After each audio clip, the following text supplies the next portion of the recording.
Mini Cooper collides with two wandering cows. Washington City man faces stalking charges, and your daily weather forecast coming up with highs, lows, and everything you need to know for the days ahead. You're watching St. George News at 5, brought to you by our studio sponsor, We Win Injury Law. Good afternoon, I'm Ryan Forsey. Early Wednesday morning, a Mini Cooper collided with two wandering cows on State Route 18 near milepost 13. Dameron Valley Fire Police and Rescue Captain Ryan D'Ambrosio confirmed both cows were killed in the crash, but the driver emerged uninjured and declined medical attention. Authorities are investigating the identity of the cow's owner, as roaming cattle are uncommon in the area. A Washington City man previously convicted of impersonating a police officer is back in jail and now faces stalking charges. Authorities say 53-year-old Kyle Lamar Kittredge was arrested on December 22nd after allegedly sending threatening messages to a complainant and their family, even after being told to stop by police. Kittredge remains in custody in Washington County, where he faces a second-degree felony stalking charge, along with harassment and threat of violence charges. And now let's take a look at your local weather forecast, brought to you by Casablanca Resort and Casino. Currently in St. George, it's 51 degrees with a chilly low of 25 degrees tonight. Tomorrow, expect a high of 56 and a low of 26. Over in Mesquite, it's currently 59 degrees and will be dipping down to 33 tonight. Tomorrow's high will reach 61 with a low of 30. In Cedar City, it's a little bit cooler, 39 degrees and a chilly low of 17 tonight. Tomorrow's temperatures will climb to a high of 49 and drop down to a low of 22.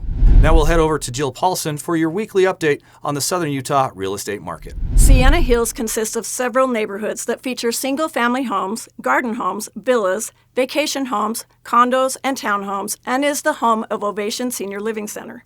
It spans approximately 740 acres and is right off Exit 15 and Washington Parkway. They are a water-efficient community with parks, open space, and trail systems that utilize the Southwest desert environment. This subdivision appeals to almost everyone's taste with traditional, contemporary, Southwestern, and Mediterranean-styled homes that complement the desert that surrounds them. Thanks, Jill. Java Quest, a new Washington City business, is bringing coffee directly to customers' doors, offering everything from classic brews to indulgent lattes. Here's Jesse Bang for more on this new business. Madison MacArthur is the owner of Java Quest, where she crafts fresh coffee orders and delivers them straight to local residents and businesses. So I'm going to make a salted caramel latte. Her menu features Americanos, lattes, and more with flavor infusions like caramel, vanilla, maple, and white mocha, with the salted caramel being a crowd favorite. I just love the classic latte, just with an espresso and whole milk and frothed. I don't like too much of the sweetener, although like caramel, I feel like complements these beans the best. Caramel and vanilla. The beans she's referring to come from Lamiri Farms in Kenya, but the story doesn't stop there. Her sister and husband, who live in Kenya, own Lamiri Farms, sourcing fresh beans from nearby farms. They run the Kenya side of the business, while MacArthur oversees operations in the U.S. and other regions, helping to bring Kenyan coffee to a global market. Thanks, Jesse. Intermountain Health has opened the Washington Fields Clinic in St. George, addressing the region's growing need for accessible primary care services. Let's go now to Nick Fiala for more on what the new facility offers. Intermountain Health recently marked the official opening of its new Washington Fields Clinic in St. George with a ribbon cutting and an open house. Speakers at the event include St. George Mayor Michelle Randall, who said that this new clinic is a necessary investment in St. George's ever-expanding community.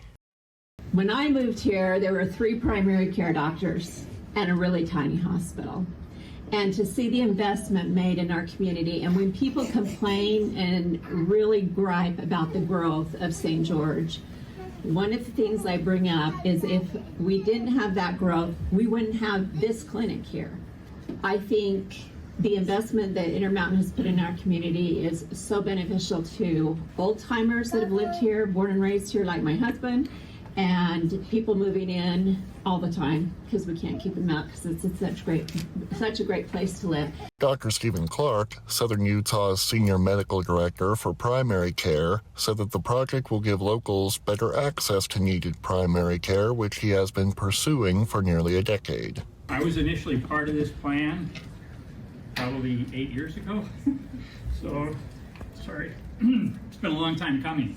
And I was uncertain if it would really happen. And so being there for the groundbreaking, being here for the actual ribbon cutting ceremony, is actually a little emotional for me.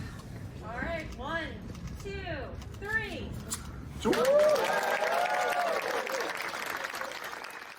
Thank you for watching St. George News at 5. To learn more about our studio sponsor, We Win Injury Law, go to wewininjurylaw.com. I'm Ryan Forsey with St. George News, your #1 source for local news. This has been St. George News at 5, brought to you by We Win Injury Law.